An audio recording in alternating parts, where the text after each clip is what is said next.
Hi hello ಎಲ್ಲರಿಗೂ ನಮಸ್ಕಾರ. Welcome back to Shushi's kitchen.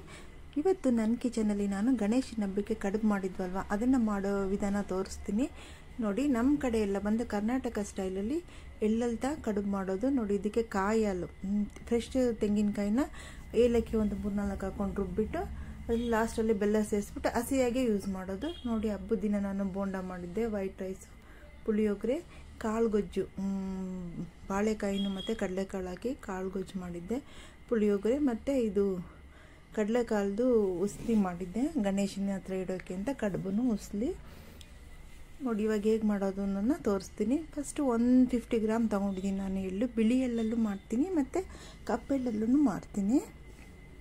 ಇದನ್ನು ಸ್ವಲ್ಪ ಗಮ್ಮನ್ನೋ ಥರ ಫ್ರೈ ಮಾಡ್ಕೋಬೇಕು, ಸೇಯಿಸಬಾರ್ದು, ಅರೋಮ ಬರಬೇಕು. ಇವಾಗ ಬರೋ ಎಳ್ಳುಗಳೆಲ್ಲ ಮಿಷಿನಲ್ಲಿ ಇದು ಮಾಡೋದ್ರಿಂದ ಪ್ರಾಸೆಸ್ ಮಾಡ್ತಾರಲ್ಲ, ಅವ್ರ ಮೇಲೆ ಒಟ್ಟು ತೆಗಿಯೋಕ್ಕೆ ಅಷ್ಟೊಂದು ಸಿಡಿಯಲ್ಲ, ನಾವು ನೋಡ್ಕೊಂಡು ಮಾಡ್ಕೋಬೇಕು. ನಂತರ ಕಪ್ಪೆಳ್ಳನ್ನು ಹುರ್ಕೊತಾ ಇದ್ದೀನಿ. ಹುರ್ಕೊಂಡು ಒಂದು ತಟ್ಟೆನಲ್ಲಿ ತೆಗೆದಿಟ್ಕೋಬೇಕು. ಹಾಗೆ ಅದರಲ್ಲೇ ಬಿಟ್ಬಿಟ್ರೆ ಅದು ಸೀದೋಗ್ಬಿಡುತ್ತೆ.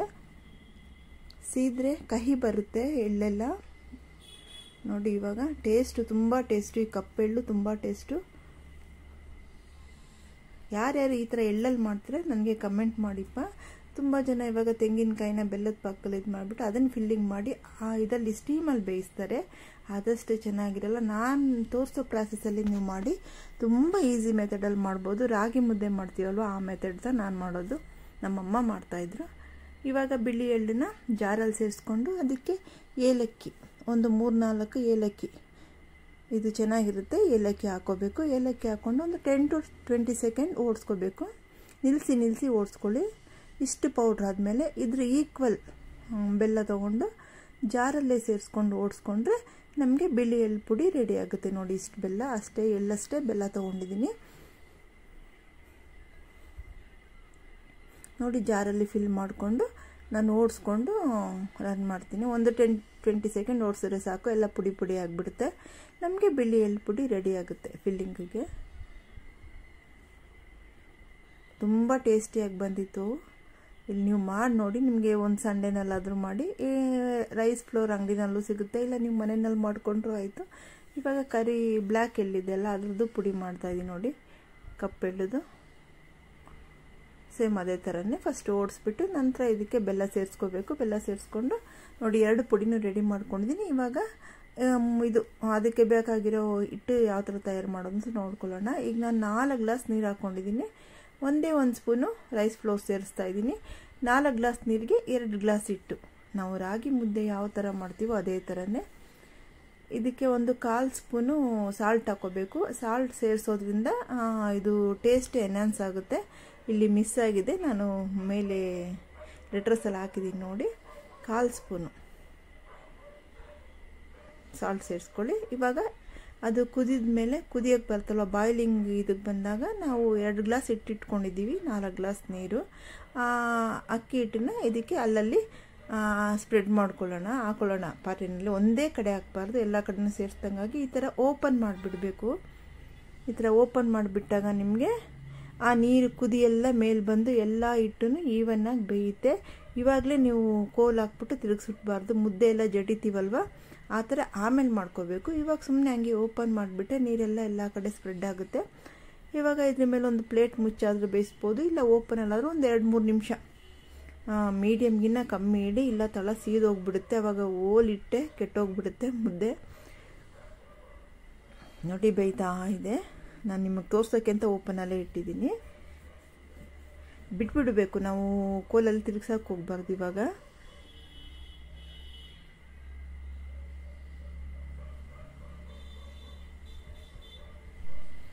ನೋಡಿ ಹಿಟ್ಟು ಸ್ವಲ್ಪ ಇವಾಗ ಬೆಂದಿದೆ. ಇವಾಗ ನಿಮಗೆ ಏನಾದರೂ ಡೌಟ್ ಇದ್ದರೆ ತೆಳುವಾಗಿಬಿಡುತ್ತೇನೋ ಇದು ನಾವು ಅಕ್ಕಿ ಹಿಟ್ಟು ಮಾಡ್ಕೊಳ್ಳೋದು ಮುದ್ದೆ ಅಂದರೆ ಸ್ವಲ್ಪ ನೀರು ಈ ಥರ ಗ್ಲಾಸಲ್ಲಿ ತೆಗೆದುಬಿಡಿ. ರಾಗಿ ಮುದ್ದೆ ಮಾಡುವಾಗಲೂ ಇದು ಮಾಡ್ತಾಯಿದ್ರು, ಫಾಲೋ ಮಾಡ್ತಾಯಿದ್ರು ನಮ್ಮಮ್ಮ. ಏನಾದರೂ ತುಂಬ ಜಾಸ್ತಿ ಮಾಡುವಾಗ ಈ ಥರ ಸ್ವಲ್ಪ ಎತ್ತಿಟ್ಬಿಟ್ರೆ ನಾವು ಮಿಕ್ಸ್ ಮಾಡ್ಕೊಂಡಾಗ ಗಟ್ಟಿ ಆದರೆ ಕುದಿ ಅಲ್ವಾ, ಅದರದ್ದೇ ಕುದಿತಾನೆ ಅದು, ಅದನ್ನು ಯೂಸ್ ಮಾಡ್ಕೋಬೋದು. ಇಲ್ಲ ನಿಮಗೆ ಕರೆಕ್ಟಾಗಿದೆ ಅಂದರೆ ನಾವು ಅದೇ ಥರ, ಇಲ್ಲ ಈಕ್ವಲ್ಲಾಗೆ ಬೇಕಾಗುತ್ತೆ ನೋಡಿ. ನಾನು ತೋರಿಸ್ತೀನಿ ಇವಾಗ. ಚೆನ್ನಾಗಿ ತಿರುಗಿಸಿದ್ರೆ ಕರೆಕ್ಟಾಗಿರುತ್ತೆ. ನಾನು ಎತ್ತಿಟ್ಟಿದ್ದೀನಿ. ನಿಮಗೆ ತೋರಿಸೋಕೆ ಅಂತ. ಅಕಸ್ಮಾತ್ ಹೊಸ ಅಕ್ಕಿ ಹಿಟ್ಟೇನಾದರೂ ಆದರೆ ಕಮ್ಮಿ ತಗೊಳುತ್ತೆ ನೀರು, ಆ ಇದಕ್ಕೆ ನಿಮಗೆ ತೋರಿಸ್ತಾ ಇದ್ದೀನಿ. ಇವಾಗ ಚೆನ್ನಾಗಿ ಮಿಕ್ಸ್ ಮಾಡೋಣ.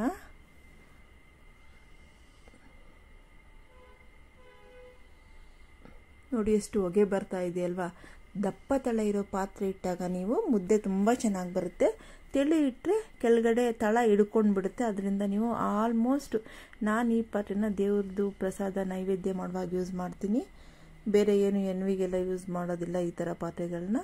ಆ ಥರ ಯೂಸ್ ಮಾಡಿದರೆ ಸ್ವಲ್ಪ ಹುಣಸೆ ಹುಳಿ ತೊಗೊಂಡು ತೊಳೆದ್ಬಿಟ್ಟು ಯೂಸ್ ಮಾಡ್ಕೋಬೋದು. ಬೇರೆ ಯಾವುದಾದ್ರೂ ಕುಕ್ಕರು, ಸ್ಟೀಲ್ ಪಾತ್ರೆನೋ ನಾವೇನಾದ್ರು ಬೇರೆ ಯೂಸ್ ಮಾಡಿದರೆ ದೇವ್ರಿಗೆ ಮಾಡುವಾಗ ಸ್ವಲ್ಪ ಹುಣಸೆ ಹುಳಿ ತೊಗೊಂಡು ಪಾತ್ರೆನ ಸ್ವಲ್ಪ ತೊಳೆದ್ಬಿಟ್ರೆ ಆದರೆ ಇದೋಗುತ್ತೆ.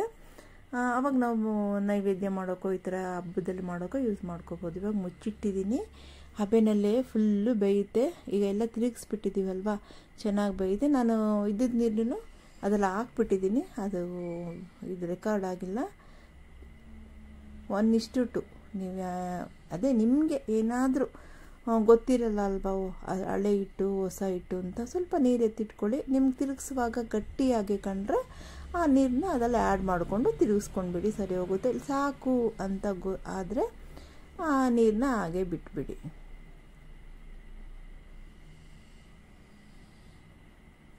ನೋಡಿ ಬೇಯ್ತಾ ಇದೆ. ನಾನು ಎತ್ತಿಟ್ಕೊಂಡಿದ್ದೀವಿ ನೀರಲ್ಲಿ ಸ್ವಲ್ಪ ನೀರು ಮಾತ್ರ ಹಾಕಿದ್ದೀನಿ. ಸ್ವಲ್ಪ ಗಟ್ಟಿಯಾಗಿರಲಿ ಅಂತ ಸ್ವಲ್ಪ ಹಾಗೆ ಇಟ್ಟಿದ್ದೀನಿ. ಅದು ಮಿಸ್ ಆಗಿದೆ. ಯಾಕಂದರೆ ಸುಮ್ಮನೆ ಕೈ ಹಚ್ಕೊಳ್ಳೋಣ, ಅದ್ರಲ್ಲಿ ತುಪ್ಪದಲ್ಲಿ ಹಚ್ಕೊಂಡು ಮುದ್ದೆ ಇದು ಮಾಡ್ಬೋದು. ನಾನು ಸುಮ್ಮನೆ ಅದೇ ಸ್ವಲ್ಪ ನೀರು ಅದ್ರಲ್ಲಿ ಇಟ್ಕೊಂಡಿದ್ದೀನಿ. ಈ ಥರ 1-2-3 ನಿಮಿಷ ದಪ್ಪ ತಳ ಇರಬೇಕು ಪಾತ್ರೆ ಮಾತ್ರ. ಚಿಕ್ಕದಾಗಿದೆ, ಇದು ಕಮ್ಮಿ ತಿಕ್ನೆಸ್ ಇದೆ, ನಿಮಗೆ ಸೀದೋಗ್ಬಿಡುತ್ತೆ. ನೀವು ಕುಕ್ಕರ್ ಇಟ್ಕೊಂಡು ಕೂಡ ಮಾಡ್ಕೋಬೋದು. ಕುಕ್ಕರಲ್ಲಿ ತಿಕ್ಕಾಗಿರುತ್ತಲ್ವ ತಳ, ಅಗಲವಾಗಿರೋ ಕುಕ್ಕರಲ್ಲಿ ಇಟ್ಬಿಟ್ಟು ಈ ಥರ ಮಾಡ್ಕೋಬೋದು, ಏನೂ ತೊಂದರೆ ಇಲ್ಲ. ನೋಡಿ ಆಯಿತು. ಒಂದು ನಿಮಗೆ ತೋರಿಸೋದಕ್ಕೆ ನಾನು ಹಂಗೆ ಕಟ್ ಮಾಡ್ದಿರ ತೋರಿಸ್ತಾ ಇದ್ದೀನಿ, ಎಷ್ಟೊತ್ತು ಬೇಯಬೇಕು ಅನ್ನೋದಕ್ಕೋಸ್ಕರ. ಇಲ್ಲ ಅಂದರೆ ನಾನು ಶಾರ್ಟಾಗಿ ಕಟ್ ಮಾಡಿಬಿಡ್ತಾ ಇದ್ದೆ, ಇರಲಿ ಅಂತಲೇ ನಾನು ಲಾಂಗಾಗೆ ತೋರಿಸ್ತಾ ಇದ್ದೀನಿ ನಿಮಗೆ. ಈ ಥರ ನೀವು ಎಳ್ಳಿಂದ ಮಾಡಿ ನೋಡಿ, ಕಡುಬು ಸಖತ್ತಾಗಿರುತ್ತೆ. ಯಾರ್ಯಾರು ಈ ಥರ ಮಾಡ್ತೀರಾ ಅಂತ. ಅವಾಗೆಲ್ಲ ನಮ್ಮಮ್ಮ ಅವರೆಲ್ಲ ನಮ್ಮ ಎಲ್ಲರೂ ಇದೇನೇ ಮಾಡ್ತಾಯಿದ್ದು. ತುಂಬ ಟೇಸ್ಟಿಯಾಗಿರುತ್ತೆ. ಆ ತೆಂಗಿನಕಾಯಿ ಹಾಲನ್ನ ಹಾಕ್ಕೊಂಡು ತಿಂತಾಯಿದ್ರೆ, ಸ್ವಲ್ಪ ತುಪ್ಪ ಹಾಕ್ಕೊಂಡು ತಿಂತಾಯಿದ್ರೆ ಅಷ್ಟು ಸ್ವರ್ಗಕ್ಕೆ ಮೂರೆಗೇನು ಅಂತೀವಲ್ವ, ಅದೇ ಥರ ಇರುತ್ತೆ. ಇದೇ ಹಿಟ್ಟಲ್ಲಿ ನಾವು ಶಾವಿಗೆ ಕೂಡ ಹೊತ್ಕೋಬೋದು. ಮಿಗುತ್ತಲ್ವ, ನಾವು ಒಂದು 20-25 ಕಟ್ ಮಾಡಿಬಿಟ್ಟು ನೆಕ್ಸ್ಟ್ ನಾನು ಮಿಕ್ಕಿದ ಶಾವಿಗೆ ಮಾಡ್ಕೊತೀನಿ. ಅದನ್ನು ಆಲ್ರೆಡಿ ನಾನು ಅಪ್ಲೋಡ್ ಮಾಡಿಬಿಟ್ಟಿದ್ದೀನಿ. ನೋಡಿ ಈ ಥರ ಚೆನ್ನಾಗಿ ತಿರ್ಸ್ಕೋಬೇಕು. ಎಲ್ಲ ಹೊಂದ್ಕೊಂಡು ಬಂದಿದೆ. ನಾನು ಸ್ವಲ್ಪ ನೀರು ಇತ್ತಲ್ವ, ಅದು ಸ್ವಲ್ಪ ಹಾಕ್ಕೊಂಡು ಸ್ವಲ್ಪ ಇಟ್ಕೊಂಡಿದ್ದೀನಿ. ನೀವು ನಾನು ಹೇಳಿದ್ರೆ ಇದನ್ನೇ ಮಾಡಿ ನೋಡಿ. ಈ ಥರ ಅದನ್ನು ಬೇಕು. ಅದನ್ನು ಬಿಟ್ಟರೆ ಆ ಫ್ರೆಶರು ಅಲ್ಲೇ ಲಾಕ್ ಆಗುತ್ತೆ, ಒಳಗೇನೆ ಹಿಟ್ಟು ಚೆನ್ನಾಗಿ ಬೆಂದಿರುತ್ತೆ. ನೋಡಿ ಈ ಥರ ಮಾಡುವಾಗ ನಿಮಗಿಟ್ಟು ಇನ್ನೊಂದು ಸಾರಿ ಬೇಯಿಸೋ ಅವಶ್ಯಕತೆ ಇಲ್ಲ. ಎಲ್ಲರೂ ಏನು ಮಾಡ್ತಾರೆ, ಸ್ವಲ್ಪ ಬಿಸಿಯಾಗಿರೋ ನೀರನ್ನ ಹಾಕ್ಬಿಟ್ಟು ಚೆನ್ನಾಗಿ ಅಕ್ಕಿ ಹಿಟ್ಟನ್ನ ಕಲ್ಸ್ಕೊಂಡ್ಬಿಡೋದು.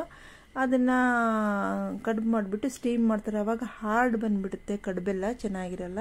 ಈ ಥರ ಮಾಡಿ ನೋಡಿ. ನಿಮಗೆ ಒಂದೇ ಸಾರಿ ಒಲೆ ಮೇಲೆ ಈ ಥರ ರಾಗಿ ಮುದ್ದೆ ಮಾಡೋ ಥರ ಮಾಡ್ಕೊಳ್ಳಿ. ನೋಡಿ ಸಖತ್ತಾಗಿ ಬೆಂದಿದೆ. ಇವಾಗ ಇದನ್ನು ನಾನು 2 ಮುದ್ದೆ ಮಾಡ್ಕೊತೀನಿ. ಮಾಡಿಕೊಂಡು ತಕ್ಷಣ ಮಾಡೋಕ್ಕಾಗಲ್ಲ ಅಲ್ವಾ, ಹಾಟ್ ಪ್ಯಾಕಲ್ಲಿ ಇಟ್ಕೊಂಡು ಆಮೇಲೆ ನಿಧಾನವಾಗಿ ಮಾಡ್ತೀನಿ. ಪೂಜೆ ಎಲ್ಲ ಆಗಬೇಕಲ್ವ, ವಿನಾಯಕನಿಗೆ ಕಡುಬು ಎಷ್ಟು ಬೇಕೋ 2-5 ಇಟ್ಬಿಟ್ಟು ಪೂಜೆ ಎಲ್ಲ ಮುಗಿಸ್ಕೊಂಡು ಆಮೇಲೆ ಬಂದು ನಾನು ಕಡುಬನ್ನ ಮಾಡ್ಕೊತೀನಿ. ಅದರಿಂದ ಹಾಟ್ ಪ್ಯಾಕಲ್ಲಿ ಹಾಕಿ ಇಡ್ತೀನಿ. ನಿಮಗೂ ತೋರಿಸ್ತೀನಿ ನೋಡಿ. 2 ಮುದ್ದೆ ದೊಡ್ಡದು 2 ಮುದ್ದೆ ಆಗುತ್ತೆ. ಯಾವಾಗಲೂ ನಾನು ಇದೇ ಥರ ಮಾಡೋದು. 1 ಮುದ್ದೆಯಷ್ಟು ಕಡುಬು ಮಾಡ್ಕೊಳ್ಳೋದು, ಇನ್ನೊಂದು ಬಂದು ಶಾವಿಗೆ ಮಾಡ್ಕೊಳ್ಳೋದು. ಅದಕ್ಕೂ ಶಾವಿಗೆಗೂ ಹಾಲು ಮತ್ತು ಅದೇ ಎಳ್ಳು ಪುಡಿ ಹಾಕ್ಕೊಂಡು ತಿಂದರೆ ತುಂಬ ಚೆನ್ನಾಗಿರುತ್ತೆ. ಮಾಡಿಪ್ಪ, ನೀವು ಮಾಡಿ ನೋಡಿ. 2 ಮುದ್ದೆ ಆಗಿದೆ. ಇವಾಗ ನಾನೊಂದು 5 ಯಾವ ಥರ ಮಾಡೋದು ಅಂತ ತೋರಿಸ್ತಾ ಇದ್ದೀನಿ ನೋಡಿ. ಅಷ್ಟಪ್ಪ ಇಟ್ಟೆತ್ಕೋಬೇಕು. ಕೈಯಲ್ಲಾದರೂ ಈ ಥರ ಮಾಡ್ಕೋಬೋದು. ನೀವು ಪ್ಲಾಸ್ಟಿಕ್ ಪೇಪರ್ ಇಟ್ಕೊಂಡು ಮಾಡಿಕೊಂಡ್ರೆ ನಿಮಗೆ ಈಸಿಯಾಗಿ ಬರುತ್ತೆ. ಪೇಪರಲ್ಲಿ ನೀವು ಚಪಾತಿ ಇದಿರುತ್ತಲ್ವ ತೀಡೋದು, ಅದನ್ನ ತೊಗೊಂಡು ಅದರಲ್ಲಿ ಚೆನ್ನಾಗಿ ಇದು ಮಾಡಿಬಿಟ್ಟು ಒತ್ತಬೇಕು. ತುಂಬ ತೆಳ್ಳನೂ ಮಾಡಬೇಡಿ, ತುಂಬ ಗಟ್ಟಿ ದಪ್ಪನೂ ಮಾಡಬೇಡಿ, ಒಂದು ಮೀಡಿಯಮ್ ಆಗಿರಲಿ. ಇಷ್ಟು ನಾನು ತೋರಿಸ್ತಾ ಇದ್ದೀನಿ ನೋಡಿ, ಅಷ್ಟಪ್ಪ ತೊಗೊಳ್ಳಿ. ಇಟ್ಟು ನೋಡಿ, ಅದು ಮೋಲ್ಡು ಕರ್ಜಿಕಾಯಿ ಮಾಡ್ತೀವಲ್ವ ನಾವು ಕೊಬ್ಬರಿದು ಕರ್ಜಿಕಾಯಿ ಅದರದ್ದೇನೆ ಕಡುಬು ಮಾಡೋಕ್ಕೆ ಇಟ್ಕೊಂಡಿದ್ದೀನಿ. ವುಡ್ಡಲ್ಲೂ ಸಿಗುತ್ತೆ, ಹಿತ್ತಾಳೆನಲ್ಲಿ ಸಿಗುತ್ತೆ, ಸ್ಟೀಲಲ್ಲಿ ಸಿಗುತ್ತೆ. ಇದು ನಾನು ಅಲ್ಯೂಮಿನಿಯಮ್ದು ತುಂಬ ದಿನದಿಂದ ಇಟ್ಕೊಂಡಿದ್ದೀನಿ. ಇದಕ್ಕೆ ಒಳಗಡೆ ಸ್ವಲ್ಪ ತುಪ್ಪ ಸವರಬೇಕು. ನೀವು ತುಪ್ಪ ಸವರಿದ್ರೆ ನೀಟಾಗಿ ಬರುತ್ತೆ. ಅದಕ್ಕೆ ನಾನು ತುಪ್ಪ ಕೂಡ ಇಟ್ಕೊಂಡಿದ್ದೀನಿ. 2 ಎಳ್ಳು ಪುಡಿನೂ ಇಟ್ಕೊಂಡಿದ್ದೀನಿ. ಇವಾಗ ನೋಡಿ ಮೋಲ್ಡ್ ಎತ್ಕೊತೀನಿ. ನೋಡಿ ಆ ಥರ ಇದೆ. ಒಂಚೂರು ಆ ಎಂಡಿಂಗಲ್ಲಿ ತುಪ್ಪ ಸವರ್ಬಿಟ್ಟು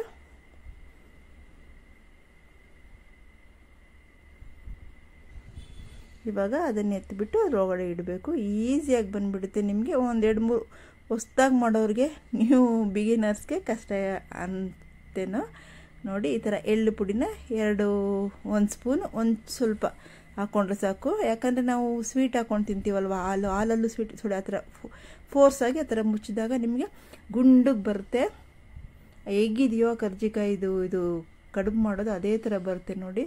ನೀವು ಆ ಥರ ತುಂಬ ಇದು ನೋಡಿ ಎಷ್ಟು ನೀಟಾಗಿ ಬಂದಿದೆ ನೋಡಿ. ಈ ಥರ ಮಾಡ್ಕೋಬೇಕು ನಾವು ಕರ್ಜಿಕಾಯಿ ಮಾಡ್ತೀವಲ್ವ, ಆಯಿಲೆಲ್ಲ ಕರಿಯೋದು, ಅದನ್ನು ಇದರಲ್ಲೇ ಮಾಡೋದು. ಈ ಥರ ಮಾಡ್ಕೊತೀನಿ. ಒಂದು 5 ಮಾಡಿಕೊಂಡು ನಿಮಗೆ ತೋರಿಸ್ತೀನಿ ನೋಡಿ. ಇಷ್ಟು ನೀಟಾಗಿ ಬರುತ್ತೆ. ನಿಮಗೆ ಸ್ಟೀಲ್ ಪಾತ್ರೆ ಅಂಗಡಿನಲ್ಲೆಲ್ಲ ಸಿಗುತ್ತೆ. ಯಾವುದಲ್ಲಿ ಬೇಕೋ ನೀವು ತೊಗೊಳ್ಳಿ. ಹಿತ್ತಾಳೆನಲ್ಲೂ ಸಿಗುತ್ತೆ, ಪ್ಲಾಸ್ಟಿಕ್ ಸಿಗುತ್ತೆ, ಈ ಥರನೂ ಸಿಗುತ್ತೆ, ವುಡ್ಡಲ್ಲೂ ಸಿಗುತ್ತೆ ನೋಡಿ. ಈಗ ಬಿಳಿ ಎಳ್ಳು ತೋರಿಸ್ತಾ ಇದ್ದೀನಿ. ಬಿಳಿ ಎಳ್ಳು ಮತ್ತು ಕಪ್ಪೆಳ್ಳುದು 2 ಮಾಡ್ತೀನಿ. 2 ಟೇಸ್ಟಿಯಾಗಿರುತ್ತೆ. 2ಕ್ಕೂ ಹೇಳೋಕ್ಕೋದ್ರೆ ನಿಮಗೆ ಈ ಮೇಲ್ಗಡೆ ಇಟ್ಟು ತೆಗಿತೀವಲ್ವ, ಅದನ್ನು ನೆಕ್ಸ್ಟ್ ಇದರಲ್ಲಿ ನೀವು ರೌಂಡ್ ಮಾಡ್ಕೊಂಡು ಅದರಲ್ಲಿ ನೆಕ್ಸ್ಟ್ ಇದರಲ್ಲಿ ಸೇರಿಸ್ಕೊಂಡ್ಬಿಡಿ, ವೇಸ್ಟ್ ಮಾಡಬೇಡಿ. ಇಲ್ಲ ನಾವು ಶಾವಿಗೆ ಮಾಡುವಾಗ ಶಾವಿಗೆ ಇದು ಕೂಡ ಇದೆಲ್ಲ ಮಾಡಿಬಿಟ್ಟು ಶಾವಿಗೆ ಇದು ಕೂಡ ಚೆನ್ನಾಗಿ ಅದನ್ನು ಹಿಟ್ಟನ್ನ ನೈಸ್ ಮಾಡಿಕೊಂಡು ಶಾವಿಗೆ ಹೋಳಲ್ಲಿ ಹಾಕಿ ಶಾವಿಗೆ ಮಾಡ್ಕೋಬೋದು ನೋಡಿ. ವಿನಾಯಕನಿಗೆ ನಾನು ಮಾಡಿದ್ದಾಯಿತು.